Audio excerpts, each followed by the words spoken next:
मध्य प्रदेश में पंचायत चुनाव के पहले चरण की वोटिंग शुरू। 8,702 ग्राम पंचायतों में हो रहा मतदान। 27,049 मतदान केंद्रों पर करीब 1 करोड़ मतदाता।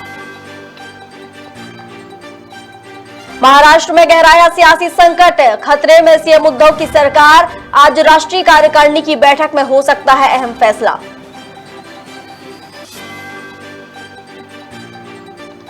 असम में बाढ़ से मचा हाहाकार, 33 लाख लोग प्रभावित। हजारों हाईवे किनारे तंबुओं में रहने को मजबूर।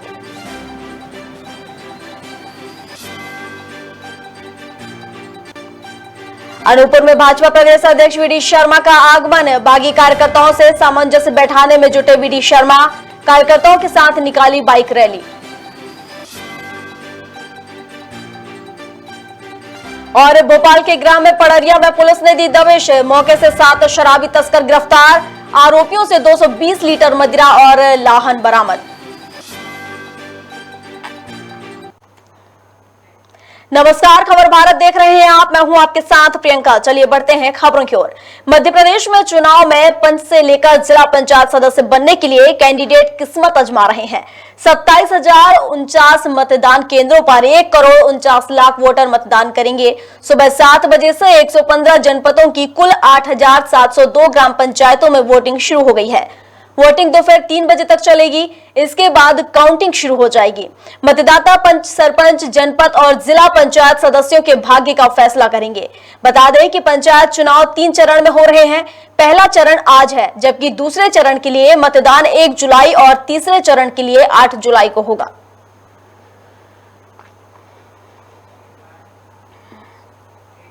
महाराष्ट्र में सियासी खींचतान जारी है। एक तरफ गुवाहाटी में बैठे एकनाथ शिंदे सरकार के खिलाफ बयानबाजी कर रहे हैं, तो वहीं सीएम उद्धव ठाकरे ने भी बगावत करने वाले विधायकों के खिलाफ सख्त एक्शन की चेतावनी जारी कर दी है। शिवसेना ने आज राष्ट्रीय कार्यकारिणी की बैठक भी बुलाई है, तो वहीं दूसरी तरफ पार्टी के 16 विधायकों को अयोग्य ठहराने को लेकर आज नोटिस जारी हो सकते हैं। इसके खिलाफ एकनाथ शिंदे गुट ने भी महाराष्ट्र विधानसभा के डिप्टी स्पीकर नरहरी जिरवाल के खिलाफ मोर्चा खोल दिया है। ऐसे में सभी की नजरें आज होने वाले घटनाक्रम पर होगी।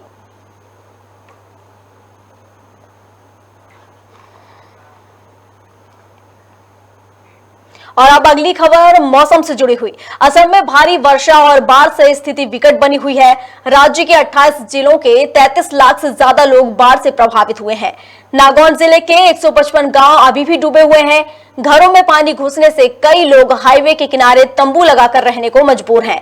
नागौन के राहा विधानसभा क्षेत्र में करीब 1.42 लाख लोग बाढ़ की मार से बुरी तरह प्रभावित हुए हैं। उनके घर डूबे हुए हैं। समाचार एजेंसी ANI के मुताबिक सैकड़ों लोगों को अपना घर बार छोड़कर हाईवे व सड़कों के किनारे तंबू लगाकर रहना पड़ रहा है। पानी की निकासी नहीं होने से जल्द हालात सुधरने के आसार भी नहीं नजर आ रहे। केंद्रीय मंत्री सर्बानंद सोनोवाल के बीते दिनों इलाके का दौरा कर हालात उन्होंने जानी थी और वहां का जायजा लिया था।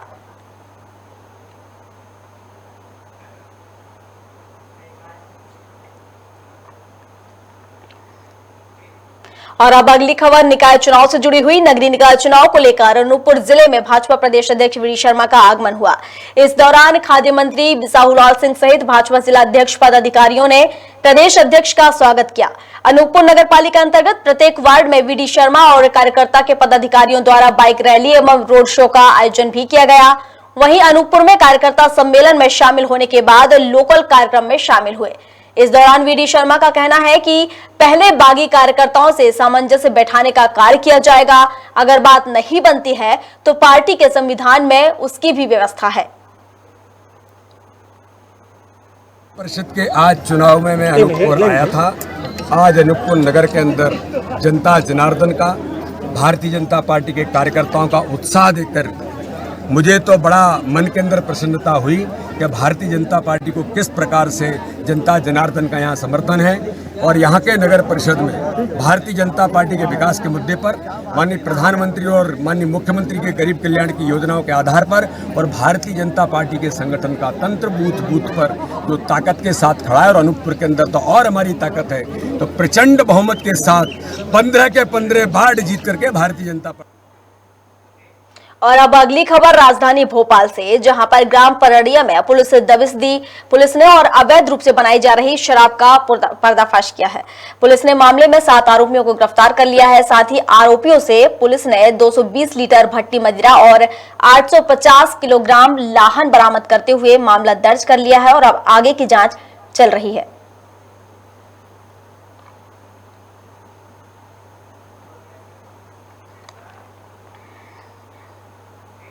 मध्य प्रदेश के मुख्यमंत्री शिवराज सिंह चौहान जबलपुर पहुंचे, जहां पर वीरांगना रानी दुर्गावती की समाधि स्थल में जाकर पुष्प अर्पित किए। इस दौरान मुख्यमंत्री शिवराज सिंह चौहान ने कहा कि नारी शक्ति और स्वाभिमानी का रानी दुर्गावती हमेशा से ही प्रतीक रही है। इस दौरान सीएम ने जबलपुर में रानी दुर्गावती के नाम पर बड़ा ऐलान भी किया है। उन्होंने कहा कि वीरांगना रानी दुर्गावती की शौर्य गाथा पाठ्यक्रम में शामिल और उनकी वीर गाथा को रानी दुर्गावती का पाठ के नाम से बच्चों को पढ़ाया जाएगा। इसके साथ ही शिवराज सिंह चौहान ने कहा कि भारतीय जनता पार्टी हमेशा से ही जनजाति नायकों को सम्मान देती आ रही है।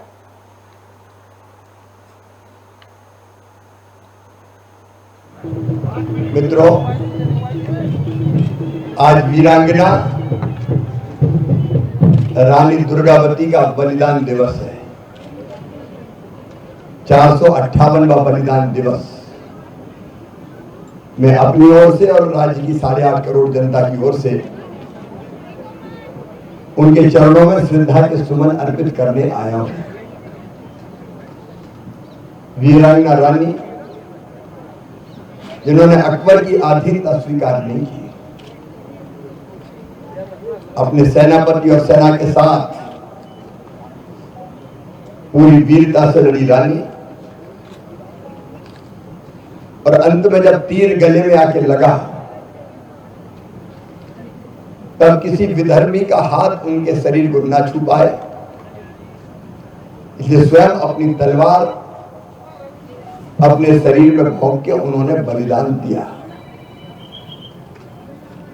रानी नारी सशक्तिकरण का प्रतीक है।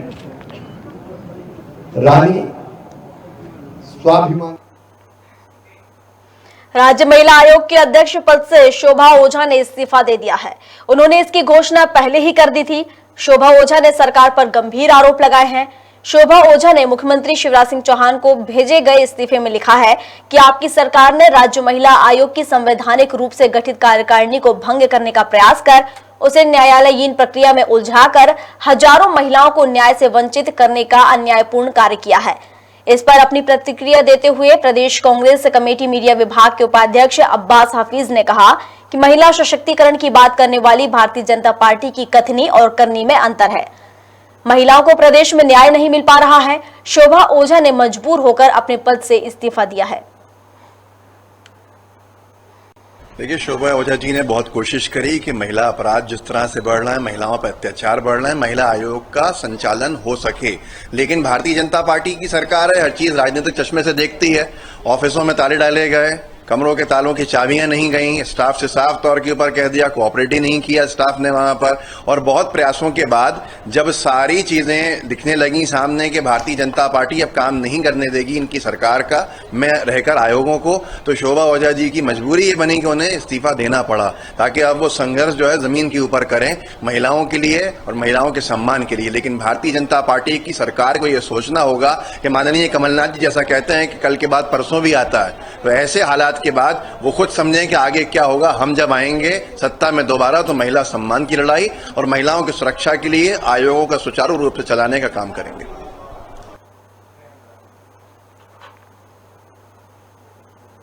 वर्मी कंपोस्ट खरीदी की बाध्यता और रासायनिक खाद की कमी को लेकर भाजपा किसान मोर्चा सीतापुर में तहसीलदार को ज्ञापन सौंपा है। उनका कहना है कि छत्तीसगढ़ की सरकार किसानों पर जैविक खाद खरीदने के लिए दबाव बना रही है, जबकि सरकार को बड़ी मात्रा में रासायनिक खाद उपलब्ध कराना चाहिए, जिससे समय पर किसानों को खाद मिल सके और फसल की बुआई हो सके। किसान मोर्चा का कहना है कि अगर छत्तीसगढ़ सरकार इन बातों को नहीं मानती है तो वे किसानों को साथ लेकर 27 जून को सभी सोसाइटी केंद्रों में ताला लगाने का काम करेंगे। वहीं सीतापुर तहसीलदार का कहना है कि हम सभी सोसाइटी केंद्रों में खाद की उपलब्धता सुनिश्चित कर रहे हैं और जिन केंद्रों से शिकायतें पहुंच रही हैं उन केंद्रों पर जाकर समस्याओं का निराकरण भी कर रहे हैं। अभी भारतीय किसान मोर्चा द्वारा एक दिवसीय धरना प्रदर्शन के तहत आवेदन दिया गया है कि जो रासायनिक खाद आ रही है वो सही तरीके से वितरण नहीं हो रहा है और कालाबाजारी हो रही है।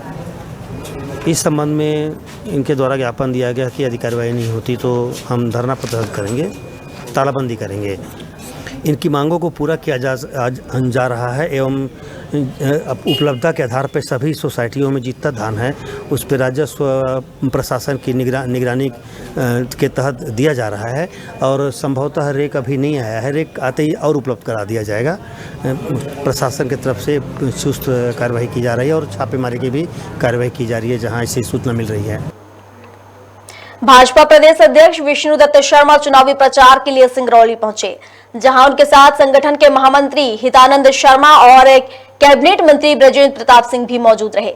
इस दौरान वीडी शर्मा ने सभा को संबोधित करते हुए बताया कि इन जो सभा है ये सभा के मुख्यमंत्री शिवराज सिंह चौहान भी आने वाले थे सभा में, लेकिन आगामी राष्ट्रपति चुनाव के सिलसिले में उन्हें अचानक दिल्ली जाना पड़ा, जिसके बाद जिले के सभी नेताओं ने प्रत्याशी चंद्र प्रताप विश्वकर्मा को जमीनी नेता बताते हुए उन्हें वोट देकर जिताने की अपील की है। पार्टी के समस्त मंडल से लेकर प्रदेश नेतृत्व भारतीय जनता पार्टी की चुनावी समर में आगे बढ़ चुका है और एक भारतीय जनता पार्टी कार्यकर्ता भारतीय जनता पार्टी की जिताने के लिए पूरी तरह जोर शोर से लगा हुआ है और मैं आपको आश्वस्त करना चाहता हूँ और जिस प्रकार से जनता का आशीर्वाद मुझे मिल रहा है भारतीय जनता पार्टी का 4500 पार्षद और साथ में मैं भावन प्रत्याशी जीत के नगर निगम जाऊँगा। अनारक्षित सीट पे ओबीसी उम्मीदवार मिलने से कई बड़े जो है अनारक्षित सामान्य सीट के नेता नाराज भी थे। कितना मनाने में कामयाब हो पाए हैं, क्या कुछ परिणाम मिलेगा? पार्टी का कोई कार्यकर्ता नाराज नहीं है और भारतीय जनता पार्टी के कार्यकर्ता अपने पार्टी के दिशा निर्देश के हिसाब से सभी पार्टी के कार्यकर्ता काम कर रहे हैं और नेता भी काम कर रहे हैं और आपका इसका वार्डों में देखने को भी मिलेगा और मिल भी रहा है और आने वाले समय में भारतीय जनता पार्टी कार्यकर्ता 6 तारीख को ज्यादा से ज्यादा भारतीय जनता पार्टी। क्या कुछ प्रमुख मुद्दे और ये रहेंगे जिसके बल पर चुनाव लड़ेंगे? विकास के मुद्दे को लेकर हम आगे बढ़ेंगे और जिस तरीके से पिछले कार्यकाल में हमने पार्षद एवं सभापति रख के कार्य किया है उसको आगे बढ़ाना। भारतीय जनता पार्टी सकारात्मक दृष्टिकोण पर नगर निकाय के चुनाव में विकास के मुद्दे पर जो माननीय प्रधानमंत्री और मुख्यमंत्री की गरीब कल्याण की योजना है जो लोगों के गरीबों का जीवन बदल रही है, विकास का रास्ता भारतीय जनता पार्टी की सरकारों ने हर नगर निगम के अंदर जो अपनाया है और मुझे तो गर्व है कि सिंगरौली के जिला बनाने से लेकर सिंगरौली को मेडिकल कॉलेज से लेकर के माइनिंग कॉलेज और सिंचाई की परियोजनाओं से लेकर इस शहर को एक सुंदर शहर का स्वरूप देने का काम जो भारतीय जनता पार्टी की सरकार माननीय मुख्यमंत्री शिवराज सिंह चौहान के नेतृत्व में हमारे नगर निगम ने जो किया है, इस मुद्दे पर भारतीय जनता पार्टी चुनावी मैदान में उतरी है। विकास के मुद्दे पर भारतीय जनता पार्टी में व्यवस्था है, हम सामूहिक नेतृत्व पर काम करते हैं। यहाँ अकेले नहीं घूमते कि अकेले निकल रहे, यहाँ तो भारतीय जनता पार्टी है, हम सब मिलकर के अपना कार्यकर्ता है उसको टिकट मांगने का सबको अधिकार है, लेकिन जब व्यवस्था बनती है तो उनको हम समन्वय के साथ 99% लोगों ने अपने जो फॉर्म जमा किए थे वो वापस लिए, अगर कुछ बचे हैं तो अपनी व्यवस्था के अंदर उनको भी हम जल्दी ही वापस कराएंगे और अगर कोई नहीं मानता है तो भारतीय जनता पार्टी के संविधान में उचित व्यवस्था है। शिक्षा मंत्री विश्वास सारंग ने दिग्विजय सिंह के बयान पर पलटवार किया है, उसे दुर्भाग्यपूर्ण कुछ नहीं हो सकता ऐसा उन्होंने कहा। जिन्होंने देश की आजादी के लिए अपना सर्वस्व निछावर कर दिया उनके लिए इस तरह की बातें करना शर्मनाक और दुर्भाग्यपूर्ण है। दिग्विजय सिंह के सुर्खियों में बने रहने के लिए इस तरह की बातें करते हैं। देश की जनता इस तरह के बयानों में नहीं आने वाली। वीर सावरकर का जीवन उत्कृष्ट रहा है और देश का युवा उनके क्रांतिकारी विचारों का अनुसरण करता रहा है।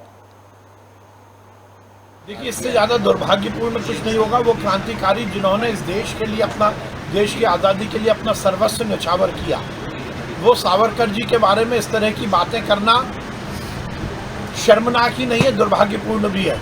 और दिग्विजय सिंह जी मीडिया की सुर्खियों में बने रहने के लिए इस तरह की बातें करते हैं। वीर सावरकर ने जो कुछ इस देश की आज़ादी के लिए किया, उसमें दिग्विजय सिंह जैसे छोटे लोगों की, जिनकी मानसिक स्तर पूरी तरह से समाप्त हो चुका है, उनके सर्टिफिकेट की ज़रूरत नहीं है। और इस तरह की बातें अनर्गल प्रचार करके वो केवल सावरकर जी का ही अपमान नहीं कर रहे, देश के उन क्रांतिकारियों का अपमान कर रहे जिन्होंने इस देश की आज़ादी के लिए अपना सर्वस्व न्यौछावर किया। वीर सावरकर ने जो देश के लिए किया है उसके प्रति हम कृतज्ञता ज्ञापित करें, ना कि उनको बदनाम करने की कोशिश करें।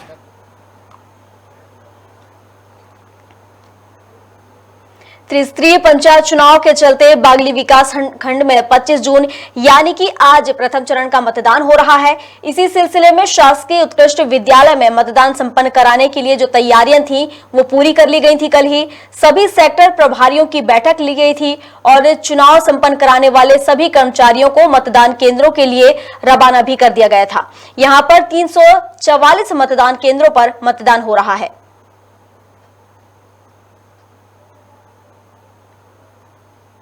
ये देखा कि पूरे जिले में जहां पर कितने सारे पदों के लिए निर्वाचन हो रहा है, आचार संहिता के उल्लंघन के अभी मुझे प्रकरण देखने को नहीं मिले।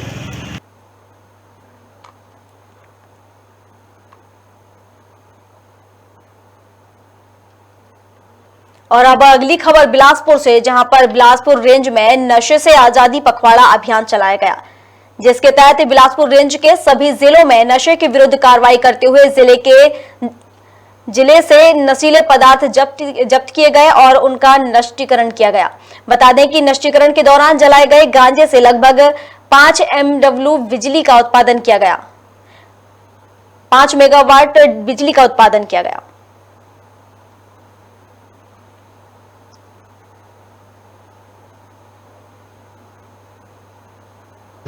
नशे से आज़ादी का जो पखवाड़ा मनाया जा रहा है, जो कि 12 जून से 26 जून के बीच मनाया जा रहा है। और इस पखवाड़ा का मनाने का जो मकसद है कि जो मादक पदार्थ है उनका जो दुष्प्रभाव है और उनके यूज करने से किस तरह का मतलब इफ़ेक्ट होता है, तो इसी तरह की जागरूकता लाने के लिए ये पखवाड़ा मनाया जा रहा है, जिसके तहत जो भी जो मादक पदार्थ है उनकी धरपकड़ करना और जो भी पहले से जब्ती है उसका नष्टीकरण की कार्रवाई करने के निर्देश पुलिस मुख्यालय के द्वारा दिया गया।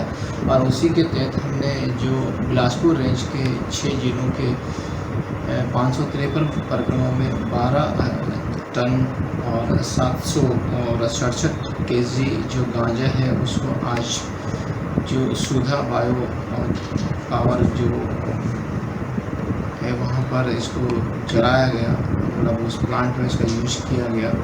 और इसके साथ ही जो कफ सिरप है या टैबलेट्स है और जो इंजेक्शन है उन सबको भी एक डंपर के माध्यम से क्रश करके उसको जो है एक जगह गड्ढा खोद करके भी उसको नष्ट किया गया।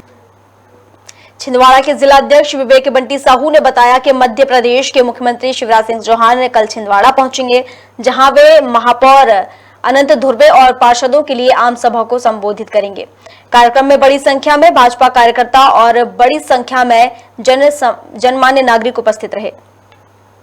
मुख्यमंत्री माननीय शिवराज सिंह चौहान जी हमारे नगर निगम चुनाव को लेकर के हमारे महापौर प्रत्याशी अनंत कुमार धुर्वे जी एवं 48 वार्डों के पार्षद प्रत्याशी के पक्ष में यहाँ प्रचार करने आ रहे हैं और यहाँ पर एक बड़ी जनसभा को संबोधित करेंगे। हम पूरे शहरवासी बड़ी प्रतिबद्धता के साथ माननीय मुख्यमंत्री जी के स्वागत के लिए सभी लोग उत्साहित हैं और मैं सभी से अपील करता हूँ शहर की समस्त जनता से कि आएँ और मुख्यमंत्री जी का स्वागत करें, उनका सम्मान करें, क्योंकि एक मध्य प्रदेश के जननायक जिन्होंने मध्य प्रदेश को कांग्रेस शासन काल में बीमारू राज था, उस बीमारू पिछड़े राज को एक विकसित और समृद्धशाली राज की ओर ले गए। ऐसे जननायक कल हम सभी के बीच में उपस्थित होंगे। मैं सभी जनता जनार्दन से निवेदन करता हूँ कि इस सभा में आए और मुख्यमंत्री जी का उद्घाटन करें।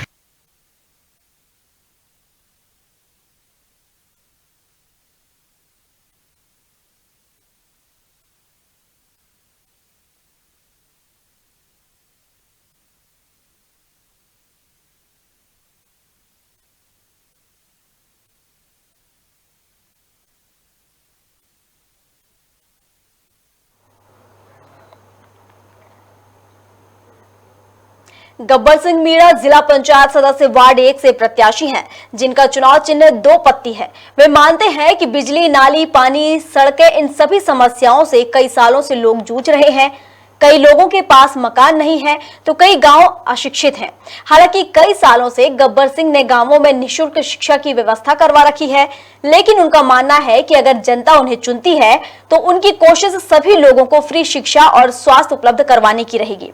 वे अब तक 600 से भी ज्यादा बच्चों की निःशुल्क शिक्षा की व्यवस्था कर चुके हैं। कई गांवों में फ्री कोचिंग क्लासेस भी खोली गई हैं। कई जगहों पर फ्री दवाई केंद्र भी खुलवाए गए हैं।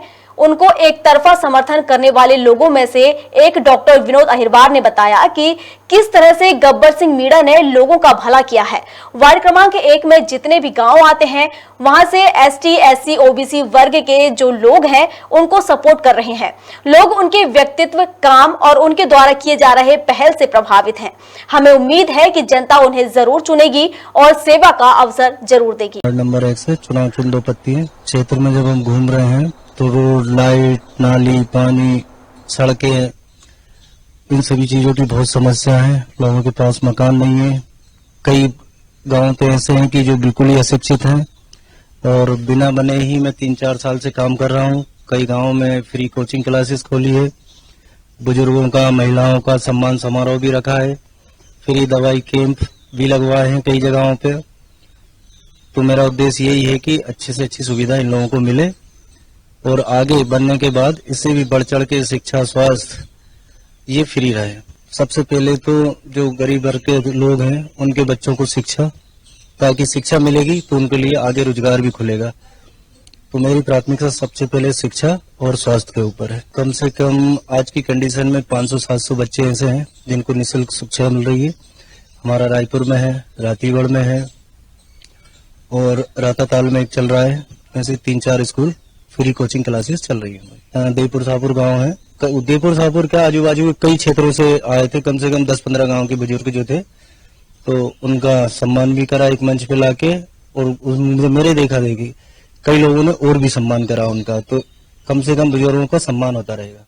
जैसे कि हमारे OBC महासभा से गब्बर सिंह मीणा जी, जो कि वार्ड क्रमांक 1 से चुनाव में खड़े हुए हैं, बहुत ही लगनशील, कर्मठ और जमीनी स्तर पर काम करने वाले युवा हैं। और ये किसी भी समाज या वर्ग विशेष के साथ भेदभाव नहीं करते हैं। सब लोगों के साथ कदम से कदम मिलाकर काम करते हैं। और हम लोगों के साथ में आज 6-7 सालों से ये लोग जुड़े हैं और हम लोग बिल्कुल इनके साथ में देख रहे हैं कि इतना अच्छा काम करते हैं कि हर कोई इनके साथ आना चाहता है। और अभी जितने भी वार्ड क्रमांक 1 में गांव आ रहे हैं, वहां से जितने भी SC, ST और OBC वर्ग के जो लोग हैं बराबर सपोर्ट दे रहे हैं। और 95% कहूंगा मैं, 95% लोग भाई साहब के समर्थन में बिल्कुल एक तरफा खड़े हुए हैं।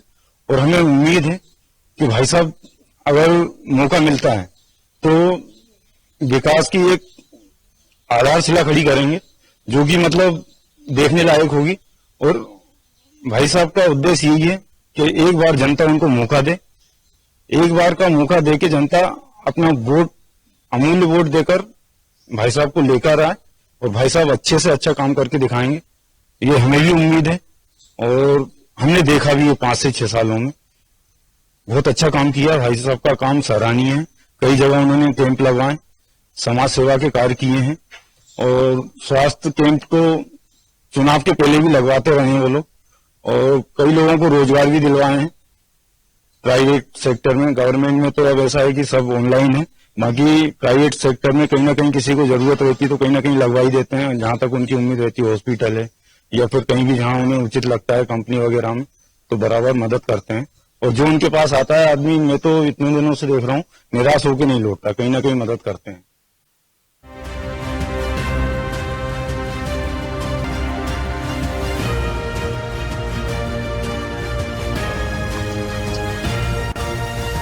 और इसी के साथ फिलहाल के लिए बस इतना ही। अधिक अपडेट्स के लिए आप बने रहिए हमारे साथ और देखते रहिए खबर भारत। नमस्कार।